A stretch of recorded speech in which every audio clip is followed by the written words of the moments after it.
to everybody.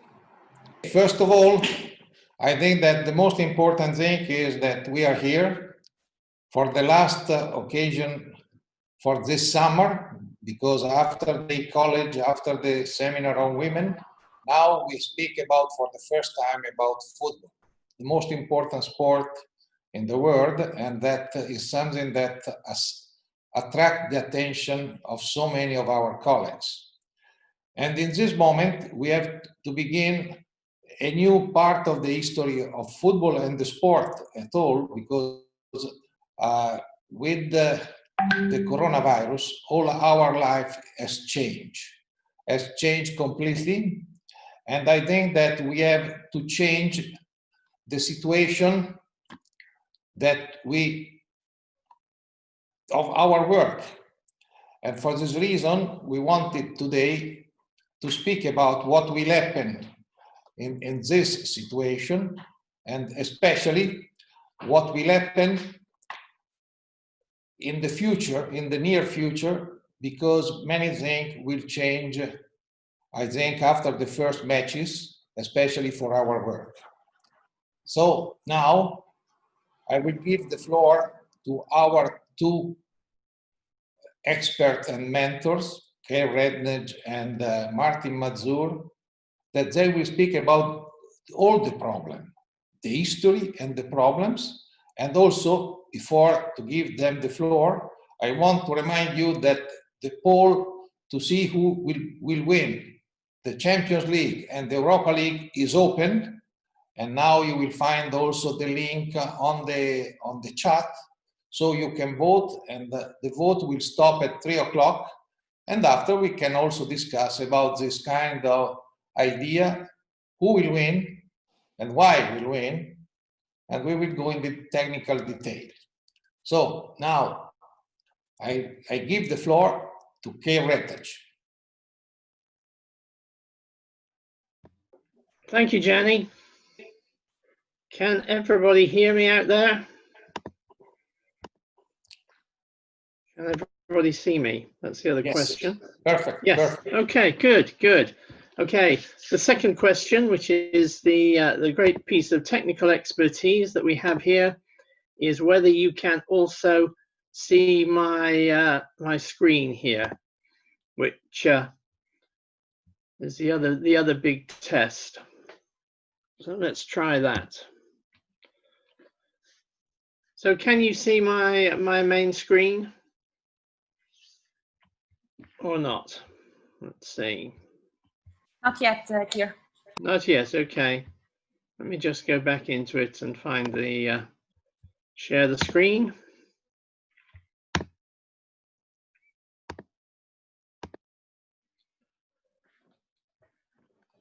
Is that better? Now, yes, perfect. Perfect, okay. Well, we all like perfect. Good afternoon, good evening, good morning, good night to everybody out there. As Gianni said, it's great to have you with us. And we're going to start. We've got a lot to get through, and I'm sure you have a lot of views and opinions you want to share with us. And so we're going to start with a history lesson. Because in the beginning, in 1863, there was the Football Association.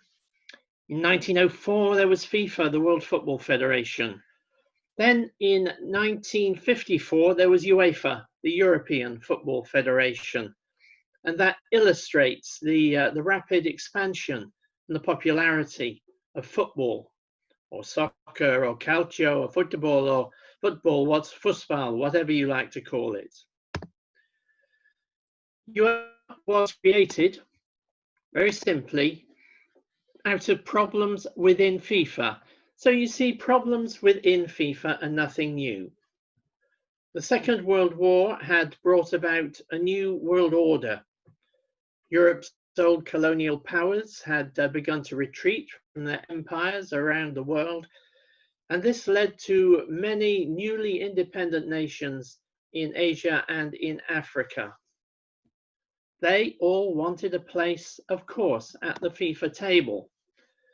So in Helsinki, in Finland, at an extraordinary congress, FIFA agreed that each continent should choose its own members of the executive committee. That meant that each continent had to organize itself, so the Europeans created UEFA. At the same time, European football benefited from two important technological developments from the war: floodlighting and the jet engine. This meant that clubs could play international friendly matches in midweek and still be home in time for the weekend league programme. One such friendly match in England saw Wolverhampton Wanderers, Wolves, defeat Honved 3-2. Now, Honved were the backbone of the great Hungarian national team of the early 1950s. So one English newspaper headlined its match report, "Wolves Champions of the World." Well, that English arrogance upset Gabriel Hanot, who was the football editor of the French daily sports paper L'Équipe. So you can see from his report there, no, Wolves are not champions of the world. So in 1955, which is before almost all of you were born, he and his colleagues created the European Champion Clubs Cup for all of Europe's top clubs to design a real champion, at least of Europe. Of course, it was too big a job for this particular newspaper's sports department to organize, so running the competition was handed over to this conveniently created new body, UEFA, and the rest is history. From 1955 until the start of the 1960s, the format was the two-leg knockout cup-style competition. Great clubs, great matches, great eras.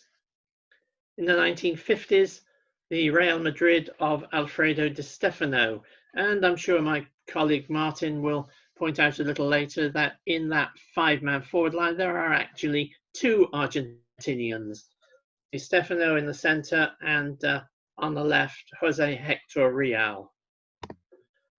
On from there, in the 1960s, Eusebio's Benfica, then the two Milan clubs of Gianni Rivera and Sandro Mazzola. In the 1970s, Johan Cruyff's Ajax Amsterdam and their great German rivals, Franz Beckenbauer's Bayern Munich. In the 1980s, Liverpool and then Ruud Gullit's Milan. The competition became ever more important, and importantly, so did the revenues from television and sponsors.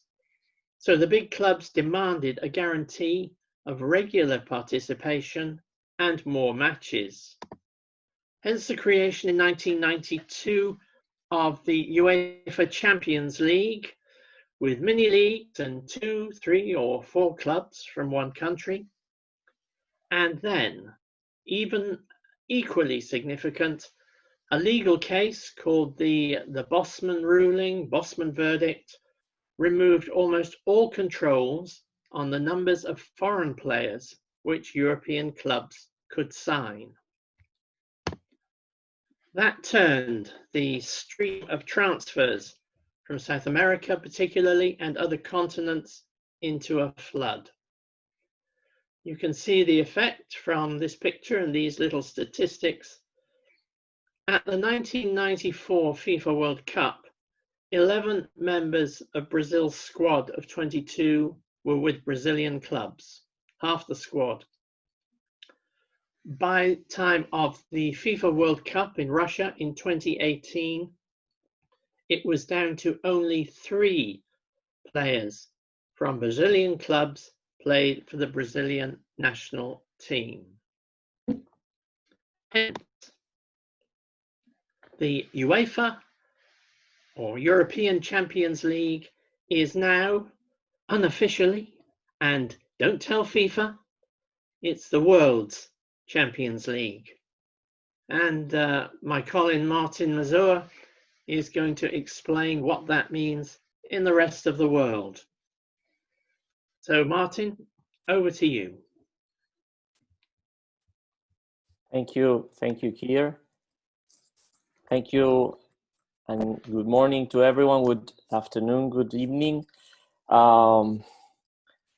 This is a fascinating history lesson that Kier has given us, and I also want to start with some history, personal history. September 17th, 2002. You won't find this date as a very historic date in particular, but to me, it was the date in which I attended for the first time a Champions League game. It was Arsenal, Borussia Dortmund at Highbury. No longer there, Highbury. But it was a very, very special moment for me because I felt, in that moment, I felt that I've made it as a journalist. And you could ask yourself, well, why? For the same reason that when we organize a seminar in the Champions League, we get participants from almost 100 countries. It's, as Kier said, the world's Champions League. In the 1990s, it was very, very difficult to get access to watch games, especially live games in other continents. So you could at least get some part of or some important games from the national leagues. We could see and watch Italy's Serie A here in Argentina, for example. But it was very, very complicated. And in the mid-1990s, from one day to another, suddenly we were connected and being capable of watching almost every game. This is, of course, part of globalization. Yes, for sure. But at the same time, there was a cultural change that started with kids. It was very, very difficult to spot any kids playing here in our potreros in Argentina with a foreign jersey. You really have to dig, especially when in the summer, to watch someone playing with a Chelsea kit, with a Borussia Dortmund kit. Now they're even more popular than the national jerseys. This is all part of a new culture that also involved video games. Video games were very important also to develop the feeling of closeness with European football clubs. But at the same time, it's very easy for us to follow the Champions League. And it's even easier than for many Europeans. Champions League is not in a prime time here in South America, so we could see it 3:45 or 4:45. It's perfect time for kids that are already at home after school. It's perfect time to watch it in the office with colleagues. It's very simple to follow. It's very simple to follow. The format is completely trouble-free. There's a stability, so no changes over history, especially in the last 10, 15 years. The format is always the same. The kickoff times are always the same. Clear rules. So in a way, and of course our ambassadors, because we have players and managers that are there. And it's the same with Africa, and it's the same with Asia. Every continent has its own ambassadors. And this cultural change also led to footballers dreaming of playing in a Champions League game. Why? Well, because footballers were, first of all, were kids. And as we already explained, kids dream of listening to the special Champions League hymn, the music that everyone knows in the world. And at the same time, the Champions League is what we all think that we have, that is part of us, but it's also what we can't have in our continents. And this is, of course, very easy to explain in South America when we have the Copa Libertadores that change every single season. There's been changes, format changes, name changes, and not to mention the other competitions in South America. The second most important competition until a few years invited big football clubs like Boca and River because they needed them. And the season was split into two in order to have Boca and River playing both Copa Libertadores and Copa Sudamericana. Over the years, yes, there's been a little bit of improvement. What we didn't manage to improve, which is also what we admire from Europe, is the chance of watching a trouble-free, violence-free competition, clean pitches, no invasions, no missiles. So in a way, the Champions League is like the platonic love of our youth years, and we are watching this every year. And in this special year, to finish this opening speech, we had the Olympic Games taken away from us. We have the Euros taken away from us, Copa America taken away from us, Wimbledon, and so on. Of course, the world came to a halt with the pandemic. We all know that. It's been traumatic. Some of us are still in lockdown. But the idea to having the Champions League back is so encouraging for all of us because it's sending us a message. The national leagues resumed, yes. The football level was not very high, to be honest, but every country was in their own bubble, in its own bubble. And the Champions League is the first truly international competition that will put all those single bubbles together. We have Formula One, yes, but the Formula One is itself a bubble. So in this week, we will resume the Champions League, also the Europa League, and we will have matches in several different countries in Europe under difficult situations, some of them. So it's also an encouraging message to see what the world will look like, not after the pandemic, but during the pandemic. And the Champions League, that we all feel it's part of us, will help us understand that maybe there's not after the pandemic. Everything will happen during the pandemic. Our lives must go on. And so does the Champions League. Thank you.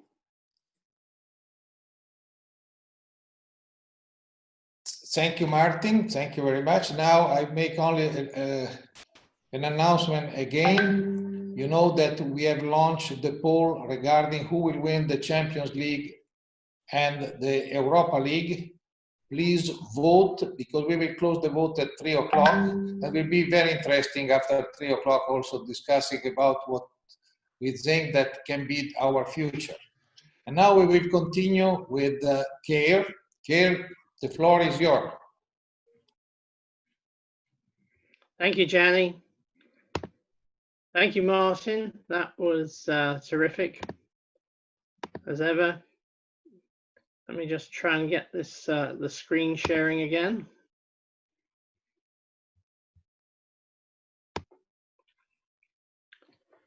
Okay.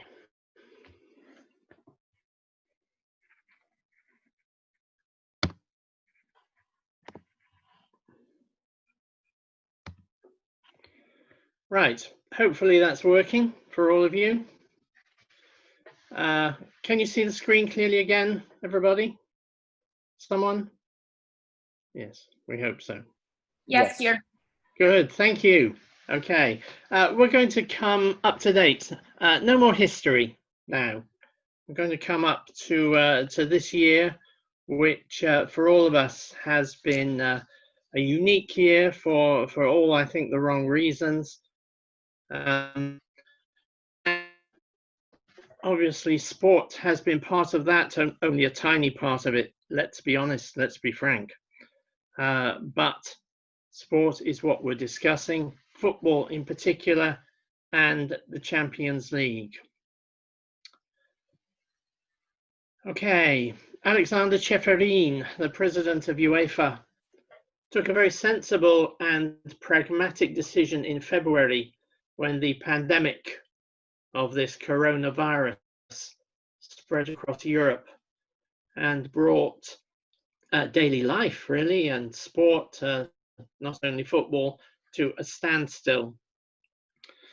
Ceferin and his UEFA Executive Committee decreed that domestic competitions should take priority over their European Cups. Therefore, it was the priority responsibility of all the European countries' football associations to arrange the completion of their own seasons before UEFA could revive and resume its own competitions. Well, it was impossible to coordinate easily because, of course, the resumption of sport in each country depended on the orders of the governments and the health authorities, and each country had different challenges in terms of population density, medical facilities, economic pressures, and so on. The German Bundesliga was the first major league to resume. That's the referee just about to blow his whistle for the first match back in the Dortmund Stadium there, behind closed doors. And only when it became clear that domestic competitions could be completed by the end of July was UEFA able to devise what it's called a Final Eight tournament to be played in August in both Champions League and in the Europa League. The Champions League will be played out in Portugal, as you know, from the quarterfinals onwards, the Europa League in Germany. First, the Champions League. The initial part to get to that Final Eight tournament in Portugal, we have 4 round of 16 second leg ties to be played on Friday and Saturday of this week. Juventus against Lyon, Manchester City against Real Madrid, both of those on Friday, and then on Saturday, Bayern Munich against Chelsea and Barcelona against Napoli. After that, the whole circus, hopefully, health and tests permitting, will move on to Portugal like this, with a single match knockout tournament between teams who will be kept in isolation. You can see the schedule there as it is supposed to work out, using the 2 stadiums in Lisbon, the 2 stadiums of Sporting Club and Benfica. And Benfica will host the final on August 23. Here's some rules to just to keep you up to date on what amendments have been made to the competition regulations. Each squad is still limited to 25 players. They must have been registered at domestic level since the 3rd of February. So if clubs have signed new players this summer, they can't play. 5 substitutions will be allowed at 3 points in the game. Those points don't include changes at half time, before extra time, and at half time during extra time. one additional substitute will be allowed during extra time. So teams could make 6 substitutions altogether. So because of that, a total of 23 players are allowed on the match sheet instead of 18. And all the matches will kick off at 21 hours Central European time. You'll just have to adjust to your own home clock. Well, UEFA has not yet published its health protocols, but it's expected that there will probably be 3 levels of hygienic security, with social distancing in place as much as possible and temperature testing for the restricted numbers, probably about 300 people or so on, who are allowed to enter the stadium. Just a little extra information here, just to give you an idea of how the money works. 25% allocated for starting fees in the group stages, 30% for performance-related bonuses, 30% on the coefficient, 15% on the market pool. You can see those numbers. Each club was guaranteed a minimum of 14.5 million euro for participating in the group stage. That's just for getting into the group stage and losing every match.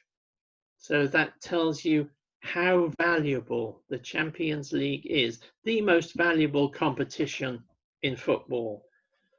Further bonuses for the knockout round. And just to give you an idea of how it adds up, that paragraph at the bottom, Liverpool won last year. They earned 19 million euro.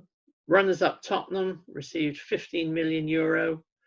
And then monies from the market pool were divided on top of that. Now, this just shows you that if you bear in mind that big clubs' media rights, let's just move on a little bit. Okay, say that.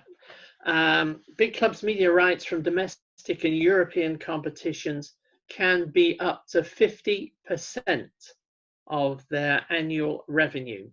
That's how important participating each season is for the big clubs. And it's a big difference whether you're in the Champions League or the Europa League. For an English club, the difference, for example, is around 60 million pounds. It's an awful, 6 million pounds. It's an awful lot of money. So we've talked about the Champions League. If we have to talk in detail about the Europa League, that would really demand a seminar of its own, because it's such a larger, more complicated competition. It has the extra round in it. And of course, it means that this season, not all of the round of 16 matches were even started. So these are the matches coming up in the Europa League.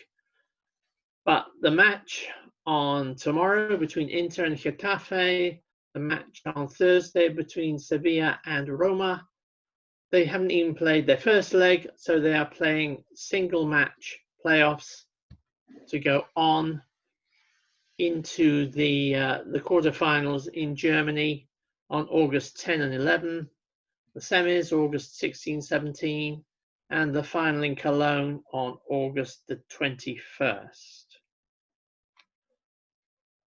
So this is the excitement that awaits us in Champions League, Europa League. It's going to be a very busy month.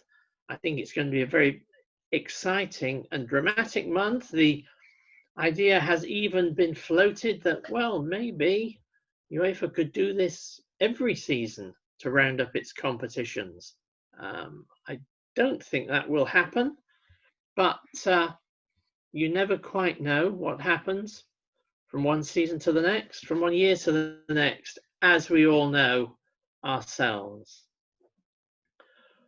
What will happen if one or more countries, one or more players or staff members from one or more clubs test positive? That's one unknown question. What happens if governments suddenly bring in new travel restrictions? That's another question. We have a lot to discuss. Before we do that, I'm very happy to hand back to Martin.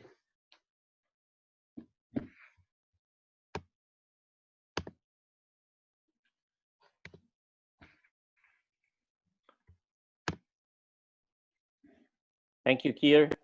And exactly, I also think that this format is very interesting, but even if we would all like it, I think it's very unlikely that it will happen again, at least in the short future. But it's a good test for UEFA, and it's also a good test for us to see if we were prepared to change everything that we had planned. I have to be honest, if the last football game ever was Liverpool Atletico de Madrid, I would be very happy because it was a great, terrific game. But after that, the Champions League was stopped.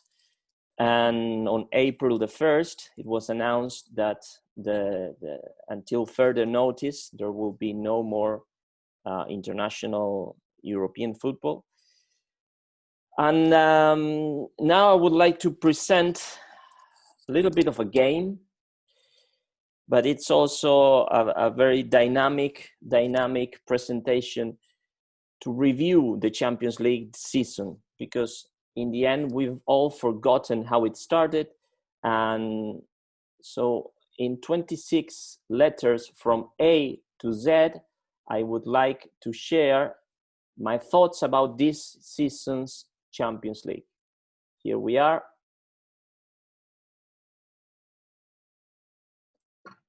Okay, Champions League from A to Z. A as in Atalanta. Atalanta has brought sexy football in the Serie A. They finished 3rd place. It's also a Cinderella kind of story. Many of their players were rejected in other clubs, and yet they managed to build this interesting side that is already in the quarterfinals. It's also a signal of hope, because Atalanta are from Bergamo, and Bergamo was the heart of the pandemic when the pandemic hit Italy. Biological bomb, it's the way that it's been described. Atalanta-Valencia. This game, Champions League game, was played in February at Giuseppe Meazza. Over 40,000 fans traveled from Bergamo to Milan. I think it's 40 kilometers. And yet this was very important for contagion. Both the Bergamo mayor and the chief of the Bergamo hospital used the same expression. The game was a biological bomb. C as in COVID-19, because let's be honest, this word will be used in every chronicle when remembering this fantastic, extraordinary season. D as in Dybala. Dybala was the first top player to test positive for COVID-19. We are watching here the post in which he shared the news. He broke the news with his girlfriend. But he returned in good shape and with good performances. There were many doubts about how he will return, especially because he spent several weeks testing positive. E as in essential workers, because journalists needs to regain access to media tribunes. As Gianni Merlo said, this is a very delicate matter to all of us. Sure, in the beginning, we can understand that it's going to be difficult, but in the end, we need to regain access as the world as it was before the pandemic. And even if we are getting used to these kind of pictures, it's still important that we have the horizon ready to change this very limited, stricted number of journalists inside the stadiums. F as in fitness, because it will be a very, very important and delicate matter now in the final 8, as it's called. Every single minor injury could rule you out of the competition. So it's the World Cup package, not the usual Champions League package, in which if you were injured, there was still time to recover, because the games were not played so close to each other. G as in Guardiola, because Guardiola warned that Manchester City had to improve in order to beat Real Madrid, and he spoke about hunger. Hunger is what Guardiola has after almost 10 years without winning the Champions League. The last time was in 2010-11 with Barcelona, of course. H as in Haaland, because he was the Champions League's revelation. No matter what happens now, this amazing wonder kid scored 10 goals, 8 for Red Bull Salzburg and 2 for Borussia Dortmund, and he broke a number of records.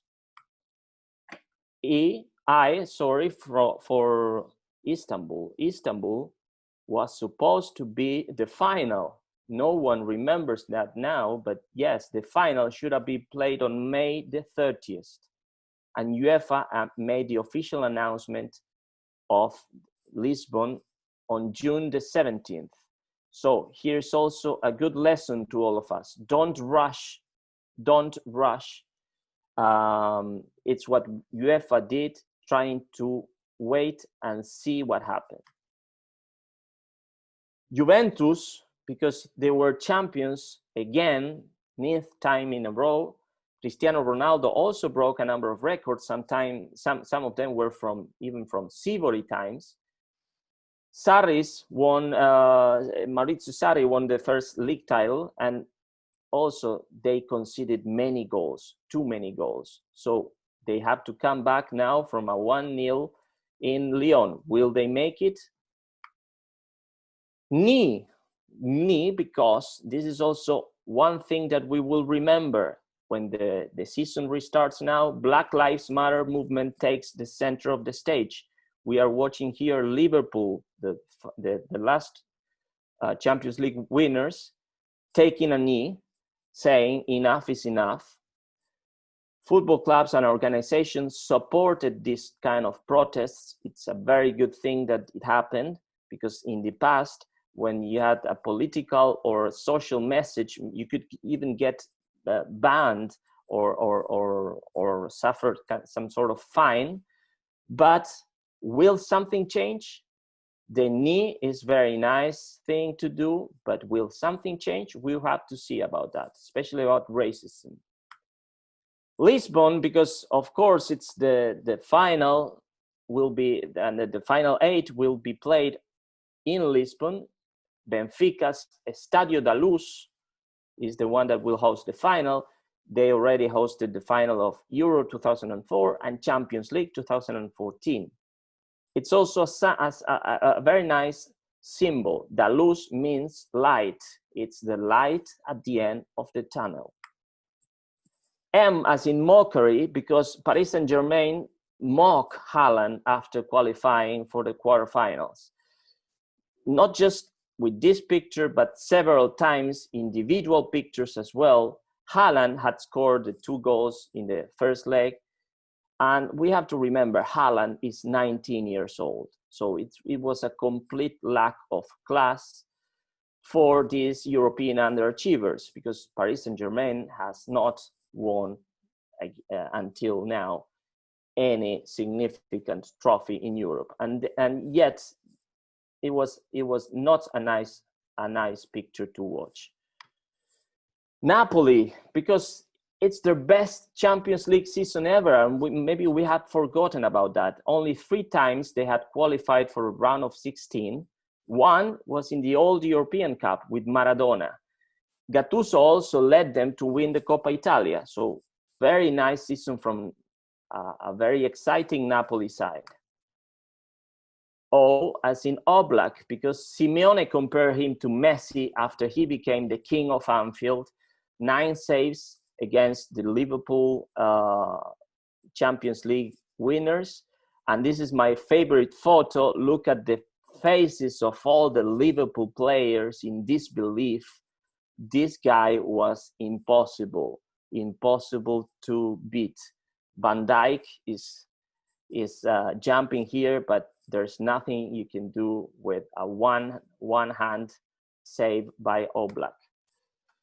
P as in protocol, because this is the new normality. Look at Simeone, he looks like a surgeon that is about to go in an operation, but this is how training sessions look like, with gloves, sanitization units, masks, training session rules, no handshakes, no spitting, more substitution, cooling breaks. This is all part of the protocol, which is a word that we will remember from this season. Q as in quote, and I'm quoting Leo Messi here, we didn't want to finish this way, but this explained how the year was for us. An irregular team, very weak, that concedes a lot of situations and a lot of goals.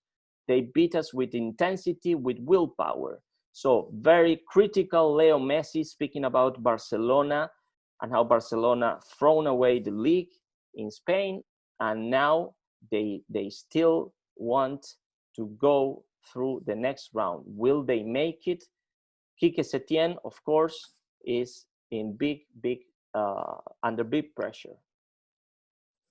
Record. This is the longest season ever. It started with 2 games on June the 25th, 2019. Tre Penne against Santa Coloma and Feronikeli against Red Imps.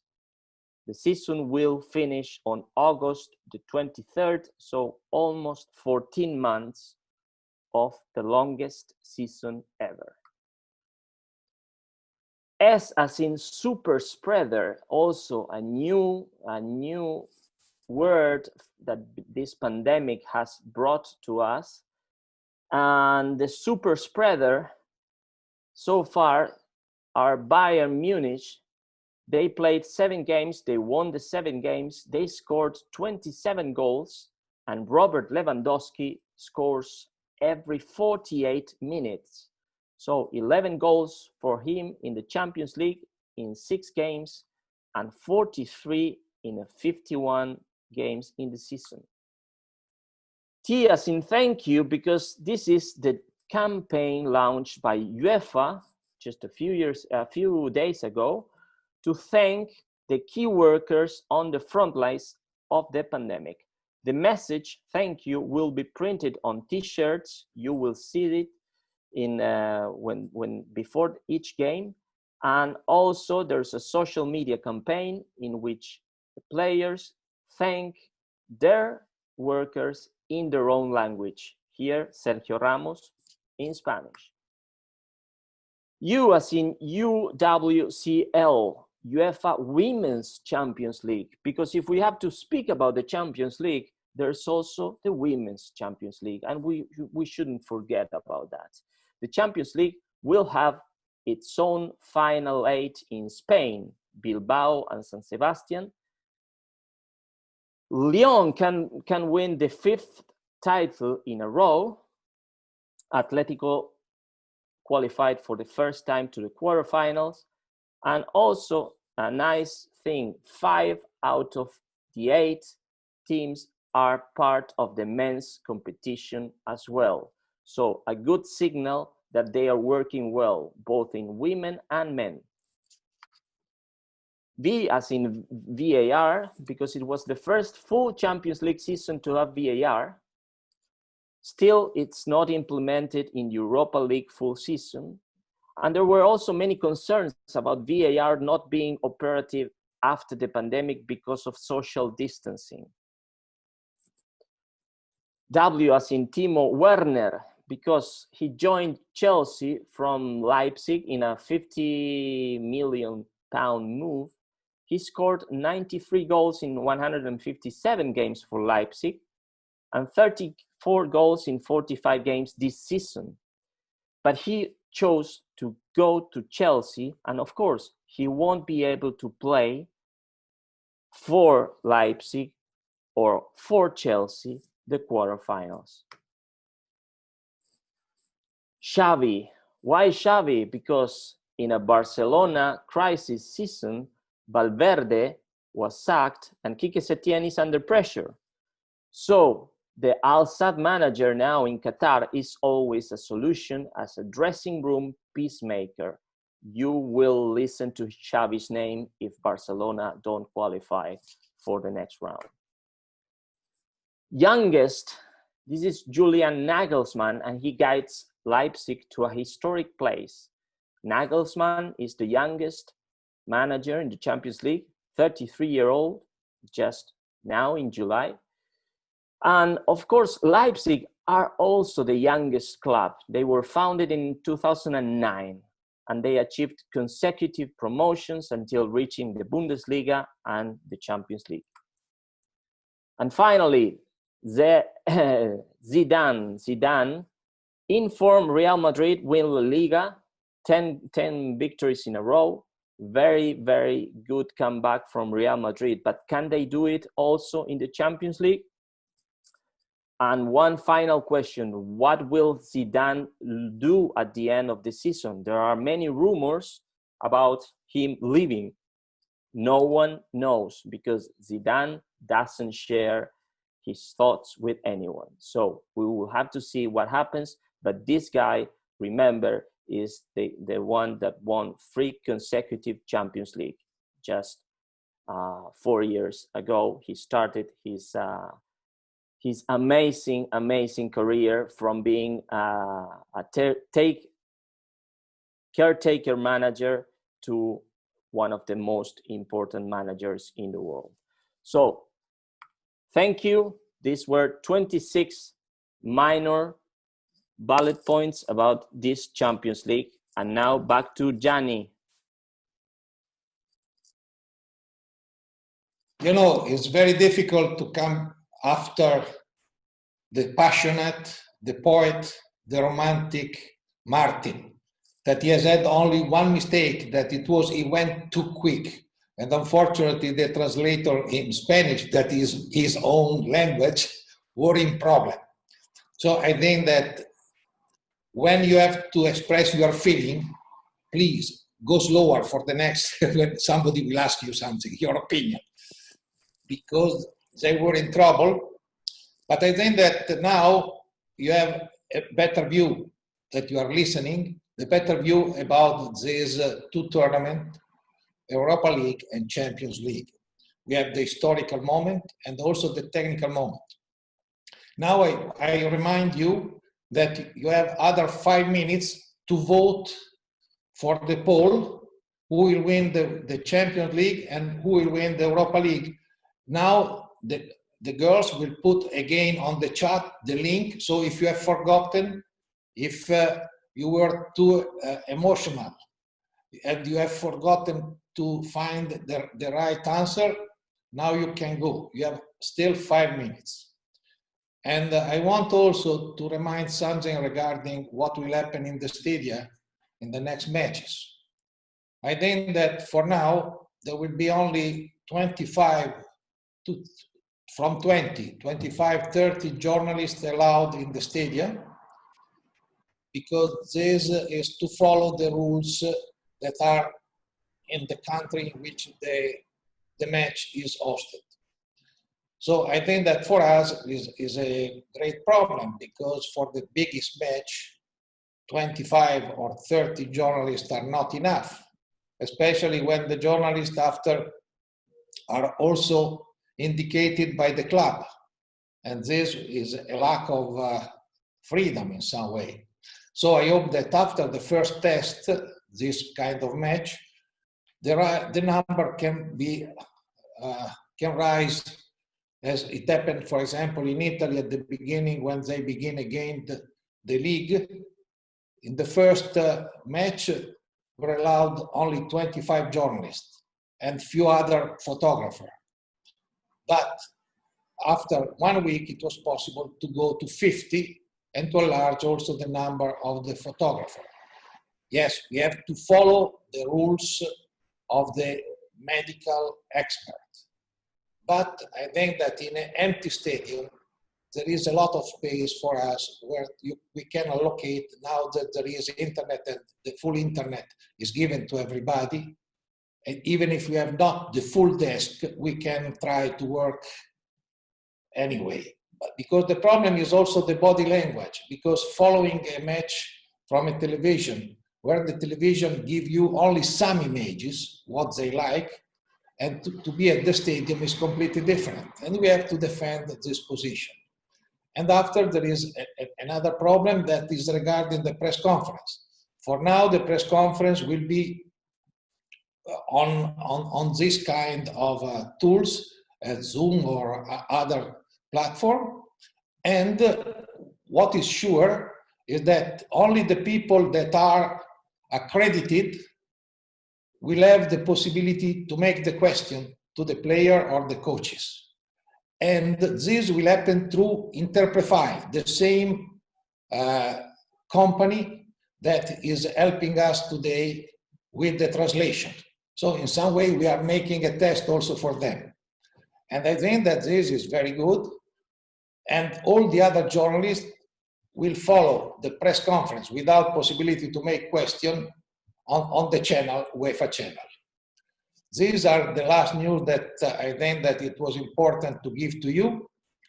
And now I think that we wait 2 minutes, and after we will close the poll, and we will see what you guys has decided that will be the top team of the year.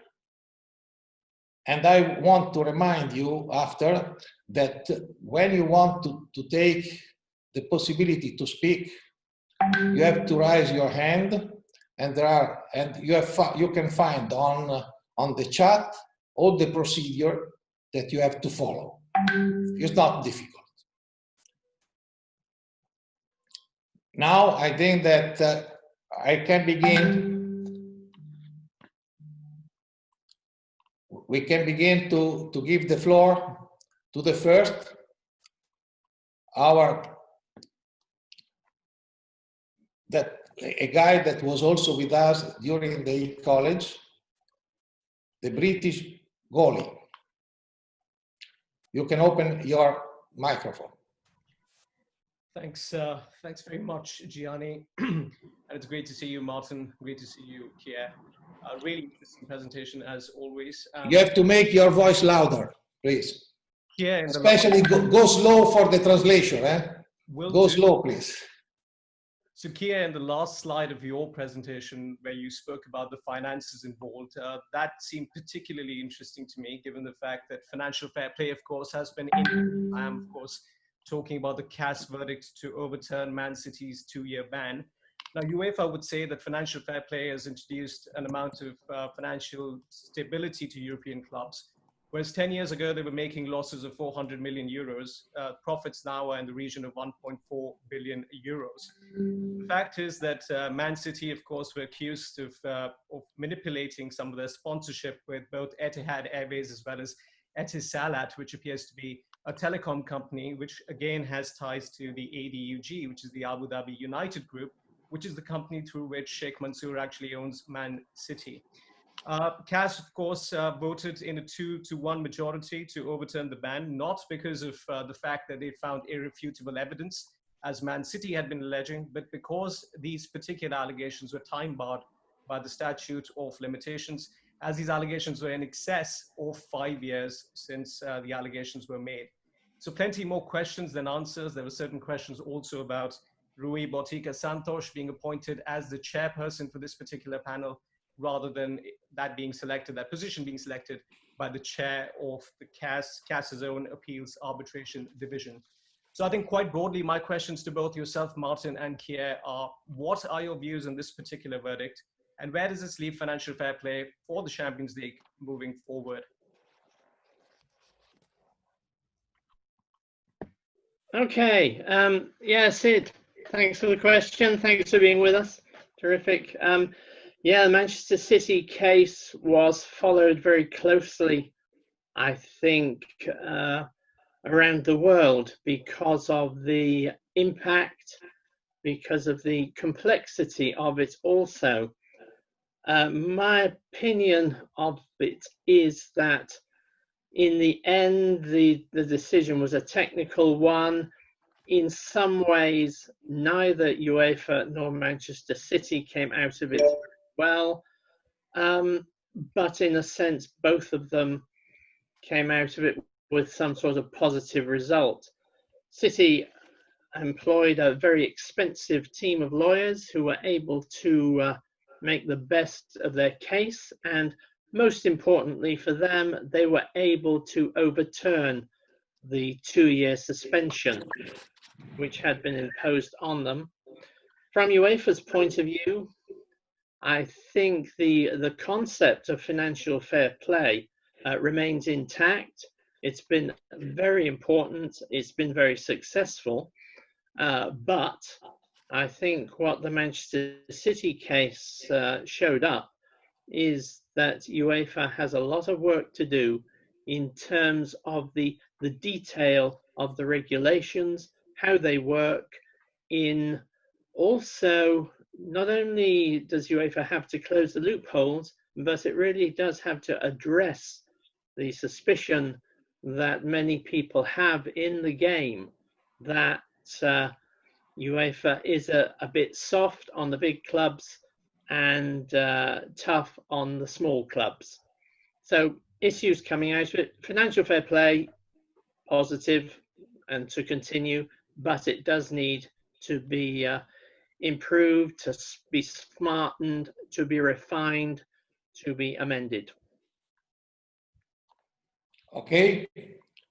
Now we give the floor to Kostas Vernikos from Greece, that was also a former vice president of IPS and now works for Olympiakos.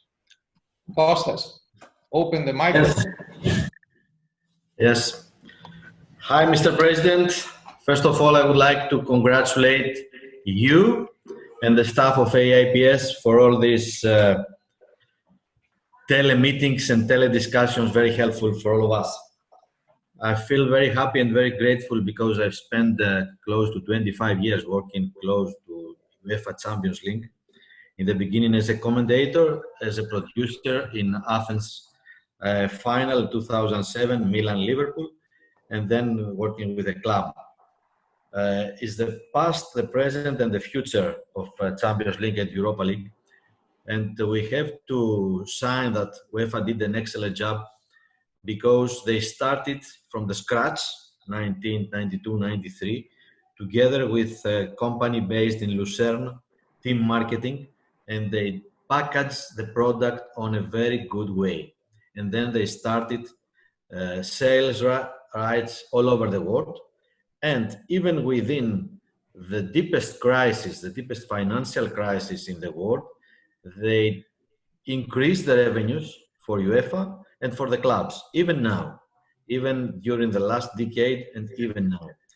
They are selling the product on a 3-year cycle. Every 3 years they change in some rules, the format, and they are going further and further.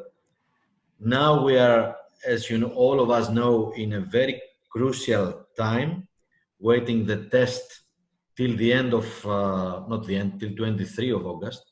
And everybody is waiting for that because if something unexpected will be done in Germany or in Portugal or everywhere, then it should be not finished, and then the right holders and the TV networks will not pay the total amount of the contracts they have signed, and that will be circulated after that to the clubs and everyone, and the players and all these people involved in this big project. And of course, in media, as Gianni, you mentioned before, there are a lot of limited restrictions in our life, not only in press conference, as you said before, will be remotely and controlled a little bit, because it's completely different, as you know, to put the question if you are in a press conference room than to be in the list, and if you have time, and in the list and the queuing, put in a question. But there is no mixed zone anymore, and the flash positions are very, very limited in comparison to the past. But let's fingers crossed for the end of the season. And then the big question is, what's about the future? Because now we are at the end of the process of selling rights for the 2021-2024. It's almost completed all over the world, and then increase the revenues for UEFA and the Champions League and Europa League. But step by step, we are changing the life according to broadcasting. We started from free-to-air networks in 90s, then pay TV. After pay TV, there came the telecoms companies like BT and the others who are spending a lot of money. But now we are in the beginning of the over-the-top platforms. They are coming. We don't be surprised, even after 2024, there will be Amazon or Google or I don't know, Facebook or anyone else getting all the rights all over the world. We have already the first example in Europe, because for the Olympic Games, the rights in all European continent for first time ever belong to one company, and the Euronews, and then it's at their disposal if they want to do it in its country by themselves or find a subcontractor in its country. Maybe the future of Champions League will be something like that.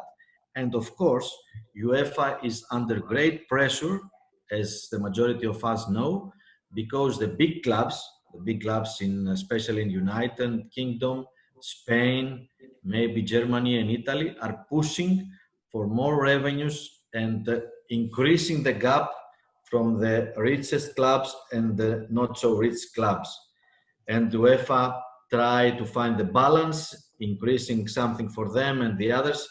But I don't know how far it is going, because the pressure is very big for a European league, and who knows what the future has for us. Maybe Keir and maybe Martin have something to add on that. Congratulations to both of you for excellent presentations, and hope all of us will be safe and healthy in the future and enjoy Champions League and Europa League. Thank you, Vernikos. Keir, have you something to add about this? I think that the future is, is a kind of another coronavirus for sport, because we don't know what will happen, not only football, because everything, already in other sports, some company has begun to put their hand on that sport, and after they have taken all the rights, leaving to the other very few possibilities. I think that all the sport after with this coronavirus has to begin to think in a different way if they want to save the future. Because one thing is to have a lot of money today, another thing is to have a long life. We have to decide which one. Because if you follow only the law of the market, in a period, the law of the market can give you the possibility to earn a lot. But after a while, it's possible that you lose all the possibility. And so I think that all the sport has to have a better, I can say, a better study of what can be the future, because the money is important, but also the plan are important. Okay? Sure. Kostas, thank you very much for your comments, and also particularly for your very precise review of the television rights situation and this big question about the future. For me, what has been amazing really over the past 5, 6, 7 years is that in an age of austerity, television money for football has gone on and on increasing, really in total contrast to everything that's happened in the rest of the business world. At some point, the bubble was going to burst, And I'm afraid that maybe we will see over the next year or two, we will see that coronavirus is the pin which has pricked that bubble. Thank you.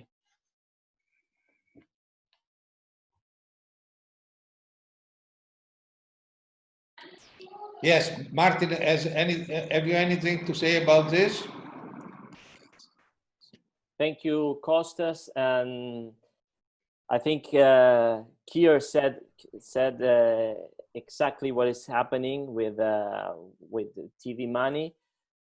Also, we have to remember that the money spent for Neymar to Paris Saint-Germain gave inflation to all the markets, at least in Europe. And to know now that Haaland only costed 25 million for Borussia Dortmund, it looks like a bargain, because that bubble money is also being spent on players. So I don't see a change in the TV rights contracts without a change in the transfer markets. It has to go together, otherwise it will be very, very difficult to handle. And of course, this also involves contracts with players.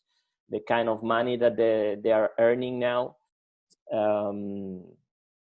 of course, it's still very minimal money compared to the money that they are making with TV.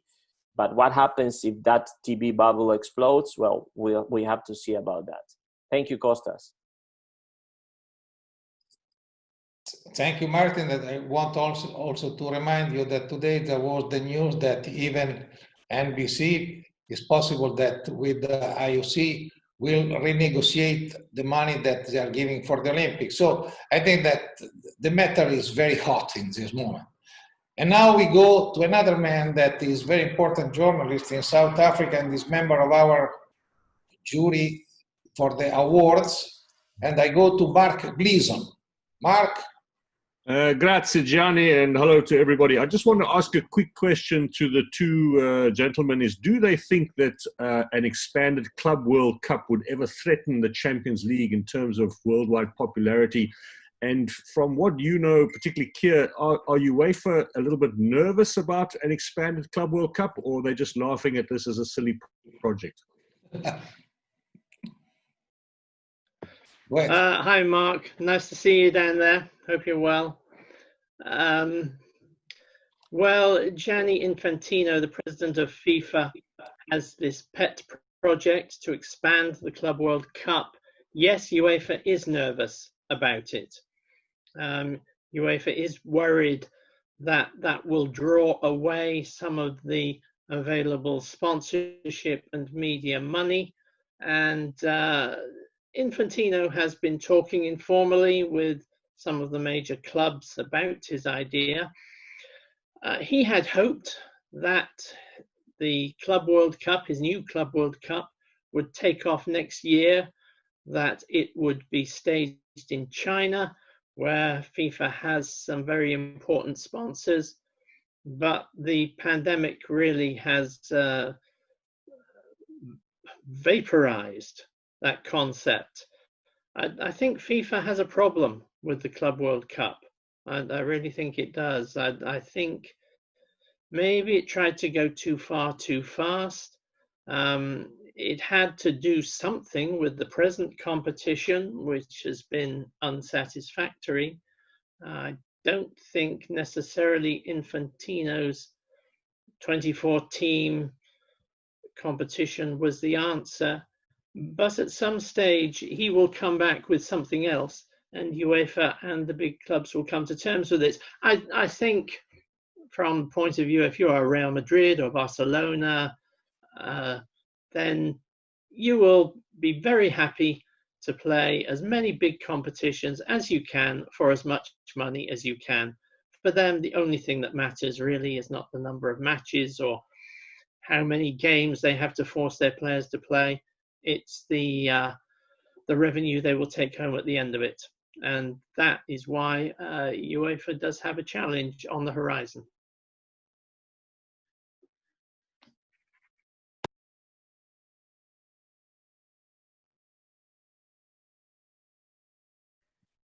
Gianni? Hi, Mark.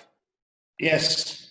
I also have one small addition to Kier's answer, and saying hello to Mark in South Africa. Jeffrey in March, he said that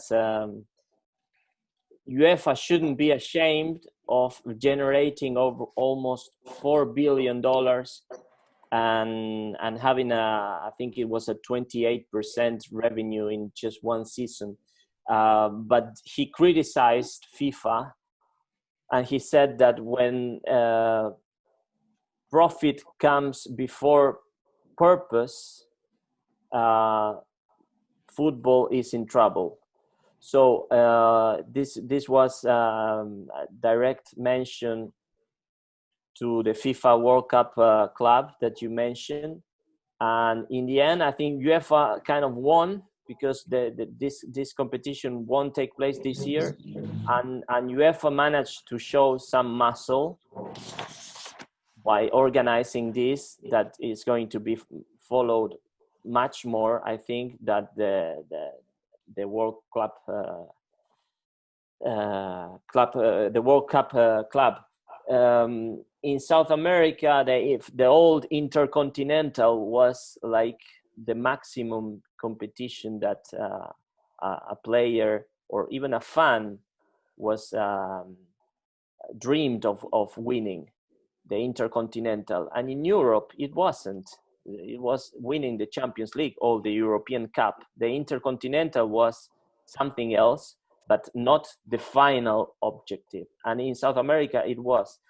With the World Cup and many clubs from other countries, I think we've lost a little bit of interest, because it happened already that some club didn't qualify for the final. So in the end, I think that what South Americans would expect is to compete directly with the Europeans. We know that it's not very democratic, but I'm only speaking in terms of interest. Okay, thank you very much, Martin. Now we give the floor to Chris Williams, and we'll follow Todorov from Bulgaria. Chris Williams. Hi, I hope you can hear me okay. Just wanted your thoughts on the integrity of this season's Champions League and Europa League, with the first round of 16 legs being played in March, and then the second legs being played in August, and then the semi-final and final phases going down to one-leg games. Of course, the final is always one leg. Do you think the integrity of this season's competitions have been compromised at all? Okay. Hi, Chris. Thanks for the question. Good to hear from you.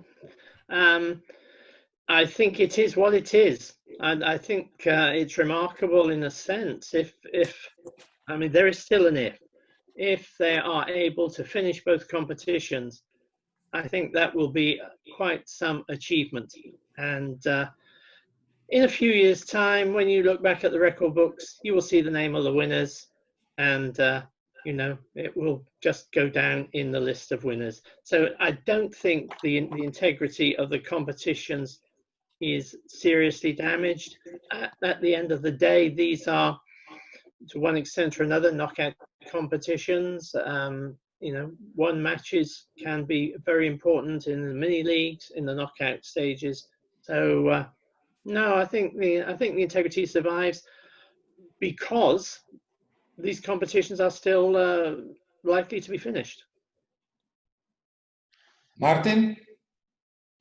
Yes, I think that it's more important to have the competition finished rather than, for example, finding us today speaking about next year Champions League because this year was cancelled. It will be a completely different tournament, to be honest, right, Chris? For example, being used to home and away rule goal. So everything changes now. It's gonna be more like a tennis tournament in which if you're in form, you can win 3 games in a row, and that's it. There's no much speculation about the first leg, second leg. And yes, I agree with Kier. The names will be remembered, even if they were in extraordinary circumstances, because it can happen that, for example, the Europa League is won by a team that played 1 game less than the runners-up, because since the round of 16 wasn't played by all teams, Sevilla and Roma didn't play, for example, the first leg, so they will go to a 1 leg to qualify, and the others will have played double legs, home and away. So it's gonna be, yes, quirky, a little bit strange, but in the end, they will all arrive to the same situation. Thank you very much. I want only to tell you, Chris, that there is also the other face of the moon, that are not only the player and the transparency of the game, but are the people that can survive with their salary, that are not the top player. And this is important, because there are thousands of people that have saved their job. And I think that this is the positive matter, and this is what more important for us, especially because if you look to the journalists, the freelance and so on, that has to write, even if they don't go to the stadium, but they have the possibility to express themselves, I think that this is a positive thing.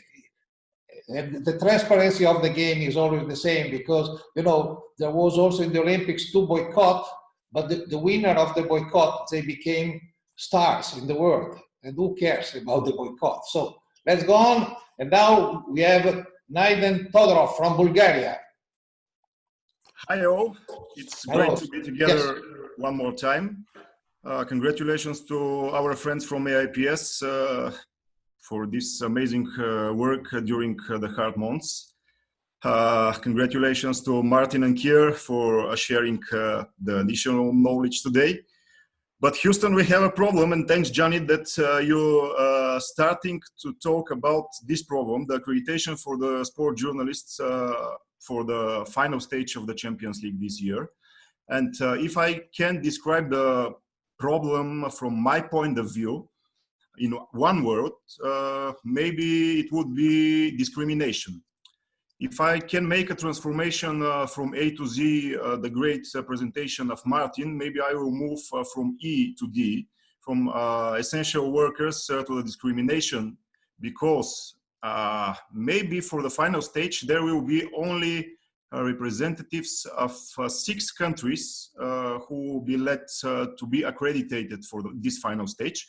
Only the journalists following the participating teams and a few media outlets from the host country. So that's what the UEFA staff told us. All of us are covering so many articles about discriminations during the football games, discrimination of the fans, but now we must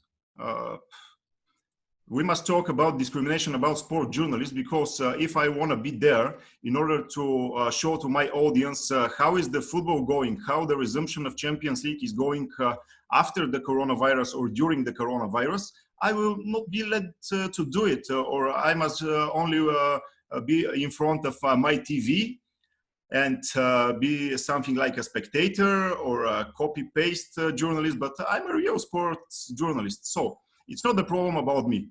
It's the problem about the journalists from Bulgaria, Croatia, Russia. It doesn't matter. Only a few countries will be let to be there. Not only 25 journalists, Johnny. And maybe we must work with discussions, of course, because the guys from UEFA are friends of us. And maybe we must work not only to expand the number of the journalists allowed to be in this 65,000 seat stadium, but also the number of the countries. Because the editor-in-chief in the sport desk of the biggest Bulgarian sport newspaper, daily newspaper, covered 8 or 9 Champions League final. Now is not allowed with the stupidity at the end. There is no waiting list. There is no opportunity for you. There is opportunity only for the representatives following the participating teams and the host country.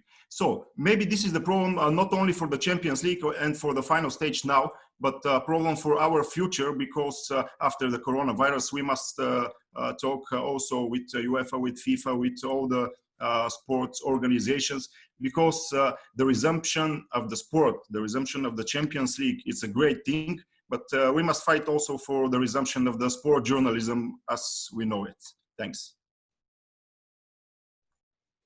Thank you very much, Zidane. I think that you have touched the real problem, and I think that we have to begin to discuss the possibility, because personally, I think that following all the medical rules in a stadium of 60,000 people, to put there even 100 journalists also sitting in the other place, or to organize for them the possibility to work, is not so difficult. Especially because they have not to forget that even your country or the television in Bulgaria is paying the right to be there. And so why not to be there? So this is something that we have to discuss. Unfortunately, we have not so much time, because it was impossible for us also to be involved in discussion, because everybody of us was locked down. There are a lot of things. But to begin a discussion, even for the future, is very important. I agree with you. Now we go, and I tell to everybody, because there are already other 8 requests, to be in 2 minutes maximum. If not, because at 4 o'clock we have to close the session. So now the word goes to Sandro Mikalev, and after will come Ogbonna Ukwokwe from Nigeria. Hello everyone, hello everyone, are you hearing me? Yes. Thank you, Keir, thank you, Martin, thank you, Gianni, and all at IPS for this webinar again today. Just wanted to add on what Todor just spoke. I had the idea to speak about it before, but Todor's intervention obviously gave more light. I wanted to speak specifically about the accreditation of the UEFA Champions League and the UEFA Europa League, but mainly about the accreditation of the UEFA Champions League. Most of you have experienced the process to apply for the accreditation to go and work a Champions League match or a final or a semi-final, etc. And you know that there's a process where one needs to send a proof that he is a journalist indeed, and has to send a proof of some articles on newspapers or some articles from websites, etc., etc. I think that AIPS should, in the near future, this is not something that has to be done now due to this extraordinary season with the pandemic, etc., etc. But my suggestion is that in the future, when things will calm down and settle down, AIPS should ask UEFA that in the application, there would be also a drop down to mark if the journalist asking for accreditation is an IPS card holder or no. And AIPS card holders must be given priority. I understand that the priority would be given to the main broadcasters, to the host broadcasters, television rights, and also hierarchy to those journalists and media that have been following the Champions League for years constantly. But the next most important thing is that the journalists are AIPS card holders. In that way, we can guarantee a better AIPS in the future, and obviously we can get more members in our big family. Thank you.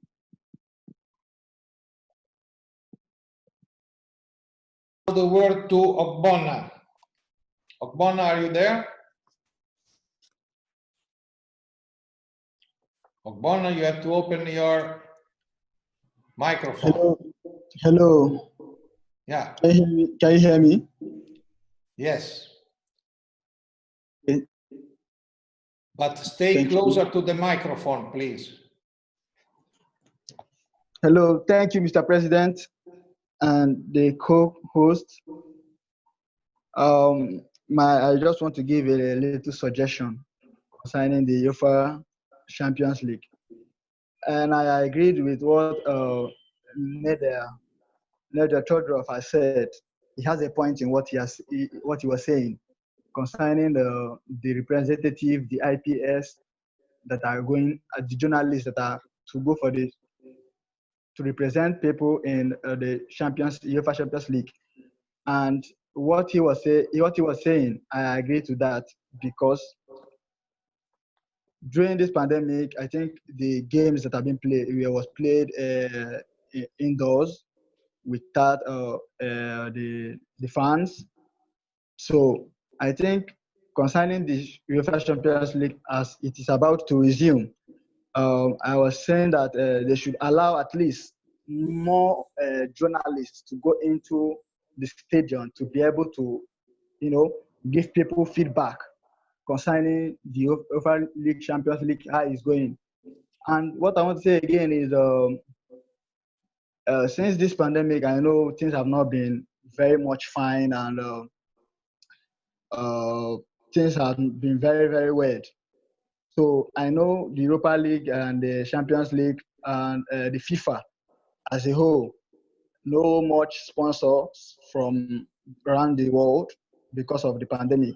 So what I'm saying is, in essence, is I think the AIPS and the president and the co-host should try as much as possible to, seek for more hands in this to fight concerning this racism and every other thing, discrimination in journalism, so that listen, I thank you very much, because we are already doing this. Tom, don't worry. If you will follow us, you will see that we are already doing, and in all the year we did this.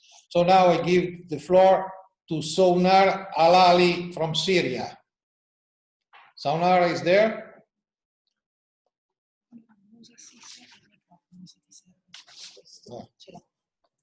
Or Musa Sise from Gambia. Guys, are you there? Because some of them have problem with connection. So Can you hear me, Gianni? Yes, yes. Yeah, thank you very much, President, and of course, Kay out there. I'm following keenly on what is happening, and as of now, I know the resumption of the competitions coming in earnest. And of course, reporters all over the world will want to at least have a space, to cover in these games.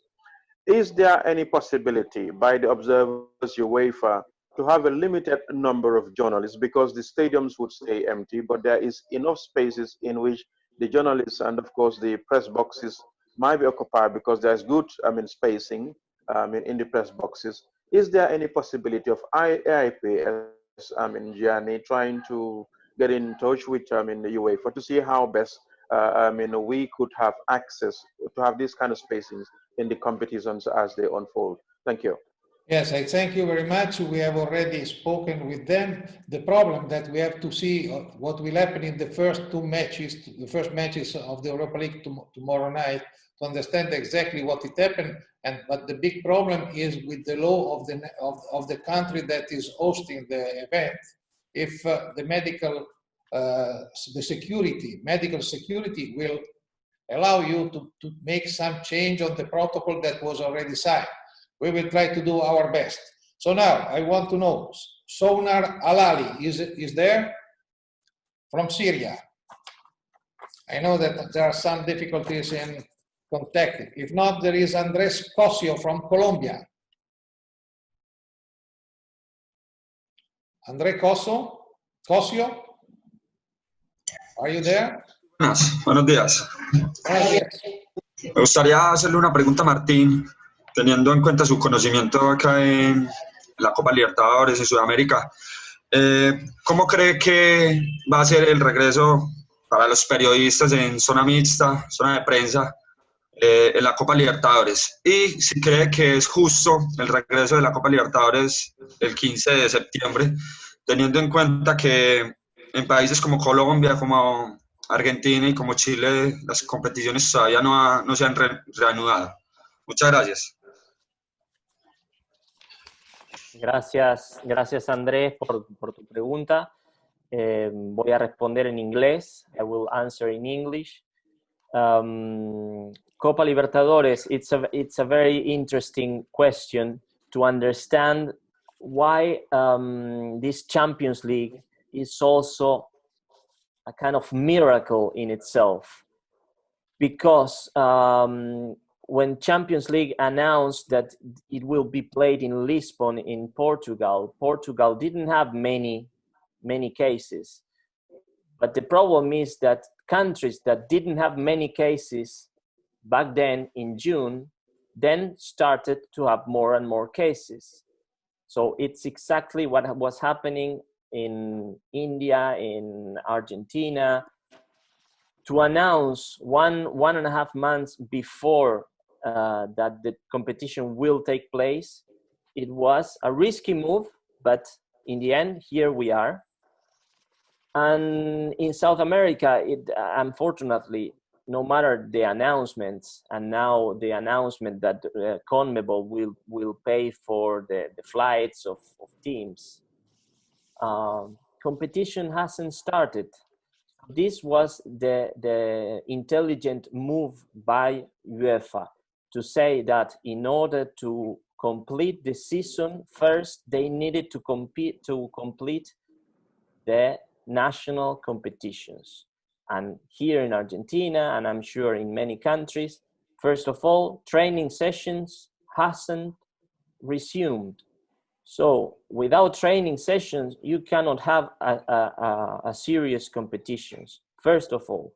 Then you have many teams with 4, 5, 6, 7 cases of coronavirus in the team. How will you handle this? It's a question that can happen also in Lisbon, because even if it's a short period of time, what happens if one of the teams have 4, 5, 6 players?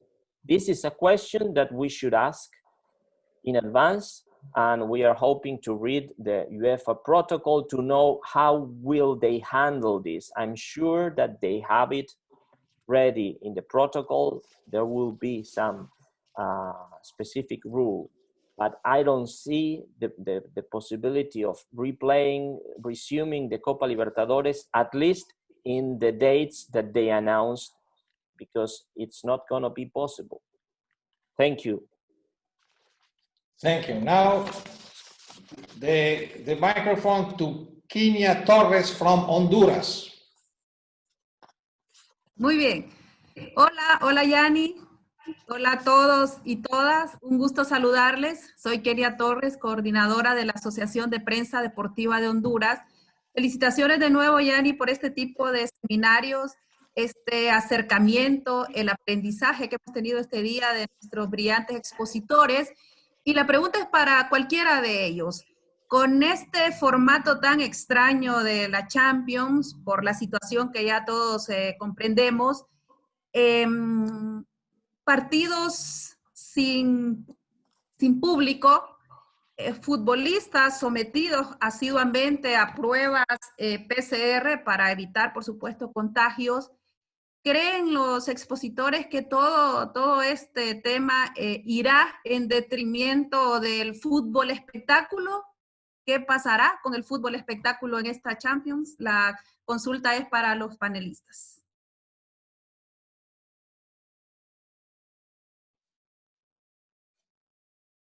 Puedo responder yo también, Kenia, gracias por la pregunta. Voy a responder en inglés también. I think we will have a lot of drama, and drama is also part of the spectacle. So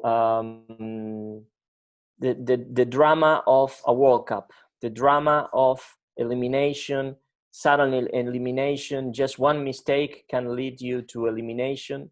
The drama of injuries as well, because a small injury will rule players out of the final, which is also part of the problem of not being able to reproduce this kind of format in the future. I think it will be against UEFA interest to have the whole season finished, and when the players are exhausted, force them to play again these high pressure matches, one leg only, so no speculation.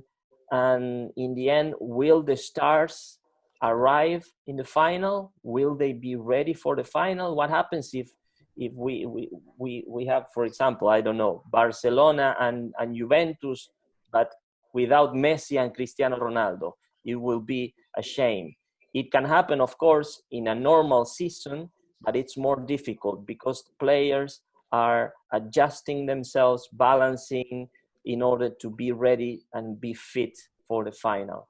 So I think we will have terrific games in terms of the drama factor, probably, and I'm guessing, this is of course a guess, based on what we saw in the national leagues, it won't be a terrific kind of football, because it's normal. Some of them, Lyon has been without a football match for almost 4 months. It's normal to have mistakes, to be a little bit slower, and not to be as smooth and as in the normal season, in which March, April are the moments in which you are peaking as a football team. Thank you, Kenya. Sorry, Martin, I don't agree completely with you because you are too romantic. You want always the perfect thing, but it's normal. In many other sports, there are the playoff, and when they play only one match and after they go to the next. So I don't see any big problem because the injury are part of the game. And, even if Barcelona will make the final without Messi, at the end of the match, who will care if Barcelona wins? So I think that instead always to be too romantic, we have to look to the real thing and to see that now there is this situation because it's special. And after we have to understand that maybe that at the end of this experiment, they will see that perhaps for the best 4 of the season is better to make a different kind of competition than only one match. You never know. I think that the most important thing is to experiment this situation and after to talk, not before, because if not, is exactly as to speak about the gender of the angels. So next, Gianni, if I can sure. come in and add, Kenya, I think you raised a very interesting point about matches without the fans there, without the public. I think from the experience here in England, it took several matches for the players to get used to the feel of a match and playing in the stadium without spectators. But we have seen some really terrific matches. So I think in the end, the players have adjusted. We had a very good FA Cup final last weekend between Arsenal and Chelsea. The one thing I do like is that without fans there, a player who has been the subject of a little foul, maybe just a little push, he doesn't roll over 10 times screaming that he is suddenly on death's doorstep because he wants to get the fans to pressure the referee. So actually, there's been a little bit of extra fair play, and I've enjoyed that. Okay, now we go to Ecuador, to John Lester. John Lester, are you there? Hola, ¿qué tal? ¿Me escucha? Sí. Perfecto. Saludos cordiales para todos. Una felicitación especial para Martín, realmente muy ilustrativo de la A a la Z. Fantástico. Tengo una inquietud. ¿Alguno de ustedes conoce, me hablan de 20 a 25 periodistas para ingresar al escenario deportivo? ¿Cuál sería el protocolo sanitario o cómo sería? Entiendo de que fuera del escenario van a estar unos lugares donde se hará el periodista la prueba. Digo esto como un reflejo a nuestras ligas en Sudamérica que ya van a comenzar. En Ecuador comenzará el 15 de agosto. Han habido simulacros. Acá pueden ingresar 20 periodistas, uno por medio. el protocolo en la previa lo paga el periodista, la prueba la paga el propio periodista. ¿Cómo será allá? La UEFA corre con el gasto y en términos generales, reitero, como un reflejo para nuestras ligas. Gracias. I think that I can tell you that UEFA will follow the medical protocol of the country which they are playing. So they will take the fever at the entrance of the stadium. You have to wash your hand. You have to keep the distance, exactly as in every other situation of the normal life. Doesn't change anything compared to the rest. This is the situation. It's normal that they can take the fever. For example, now it was very bad, the situation in USA with the bubble for the basket, in which some of the journalists, they have to make the quarantine before to enter over there. So this was more difficult. But for now, for what we have experienced now with UEFA, they will follow the medical protocol exactly as for all the other people, the player and the other, exactly the same. So now I think that I have to give the floor to one of our vice president, Obi Mitchell. And after I will tell you what happened with the poll, who will win the Champions League and the Europa League. Can you hear me clearly, Gianni? Yes. Thank you for this moment. I just wanted to chip in slowly and thank Mansour and Kev for this brilliant exposition on the Champions League. I just wish also that we could, in the days ahead, also look at other Champions League, but that's another story. I wanted to be particular about the standard, which you talked about, being romantic and not being romantic. We'll get to all of that. But how does AIPS goes ahead with its awards, and you have FIFA stopping its ballon, is FIFA the best? Ballon. We cannot hear you. How do we get to celebrate that, Gianni, without the post-event celebration? But you know, I think that in this moment we have not to think to the celebration. We have to think to come out from the tunnel, because everybody wants to, already are thinking to the celebration. The celebration is something that will come after. We will find the solution. First, we have to come out from the tunnel, because the world is in a tunnel, and all together we have to come out. And after we celebrate all together, in the moment in which if there is no Ballon d'Or for 1 year, I think that everybody of us will survive anyway. And the most important is to survive. So now, Obi, I will ask you the possibility to read and to show who will win the UEFA Champions League 2020 and who will win the UEFA Europa League 2020. Can I have the floor for this? Can you give me the floor for this, Obi? Thank you very much. Thank you very much. So now, UEFA Champions League.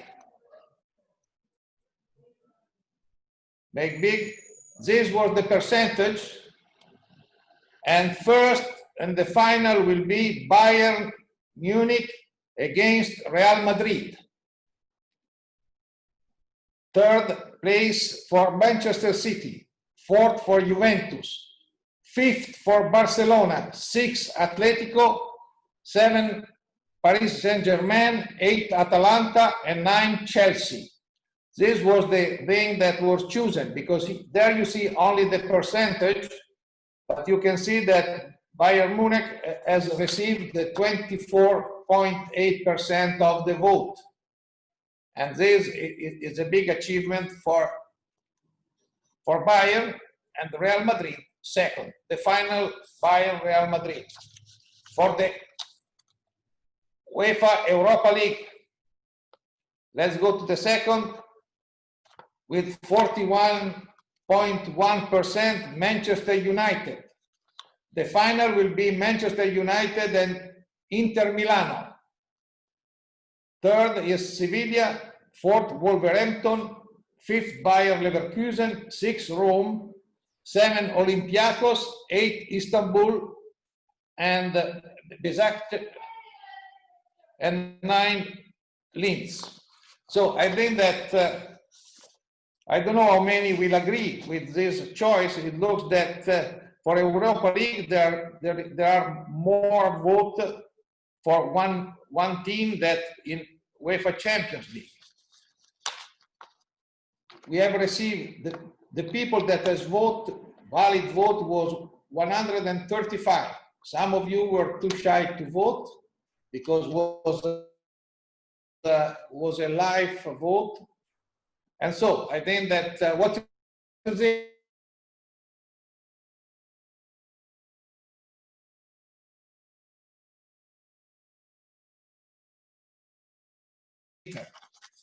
Do you think that are possible?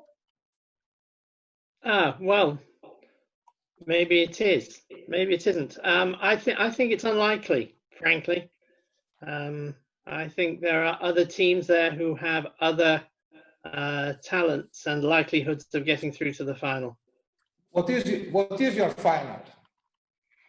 I'm not saying. No, it's easy, so so after you will always say, I knew it. No, tell me. I'm neutral. No, but yeah, neutral, yes. But in this moment, what are the best team for the Champions? For me, what's very interesting is the situation with Manchester City, because Sid raised the question earlier about the CAS judgment. They were in a situation whereby they were looking at a ban from Europe for the next 2 competitions. Now that possibility is not there. That danger is not there. I think they can play with probably a little less pressure and a greater freedom. So for me, Manchester City is the favourite to win. Martin? Well, I have to say that from analyzing the results, we have to agree that Manchester City, Real Madrid will be a decisive game this week to understand the future of the competition, because we have Manchester City and Real Madrid, the two as main favorites, with Bayern Munich being on top. I personally believe that it's the Bayern Munich season is too perfect. I don't see them arriving to the final. Bayern has given us a lot of tragic moments and a lot of nice moments, but I don't think this is the season in which they will be crowned. To be honest, I don't know. It's a feeling. I have my share for Atletico de Madrid and Manchester City in the final, and for Atletico, because they've been rebuilding themselves season after season, and when you thought that they were finished, they were back again, and they were preparing this competition during the league.